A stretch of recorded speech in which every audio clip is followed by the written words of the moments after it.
Chinese financial institutions are the world's biggest source of development finance. In fact, the funds they provide, mostly to build infrastructure in developing countries, are so huge that they add up to more than all the lending by the 6 Western-backed multilateral organizations, such as the World Bank, put together. The main Chinese lenders are the China Development Bank and the Export-Import Bank of China, but there are also 13 smaller Chinese funds that lend to specific regions of the world. Together, they have well over $700 billion in loans outstanding. So anything that affects the way China lends and the interest that it charges on its loans is big news, especially for some of the poorest countries in Asia, Africa, and Latin America that have come to rely on Chinese finance over the past decade. And now things really are starting to change.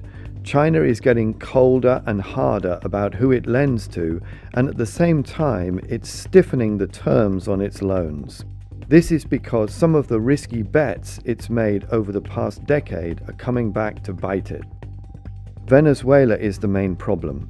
China has lent $65 billion to Venezuela since 2007, equivalent to $2,400 for every person in the Latin American country of 27 million people.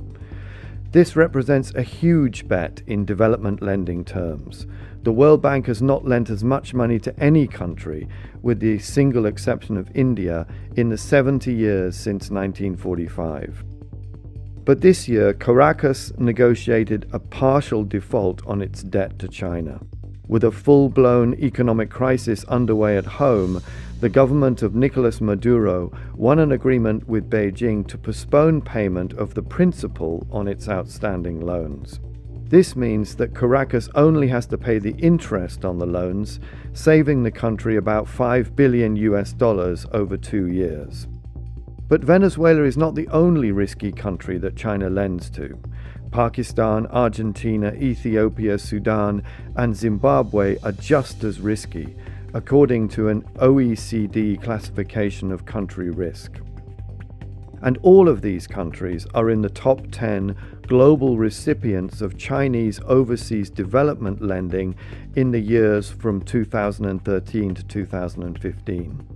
So Beijing is getting nervous. According to Chinese officials and bankers, China's financial institutions are starting to curb credit lines to countries such as Russia and Zimbabwe, while raising interest rates, shortening maturities, and cancelling tranches on some other loans in the developing world.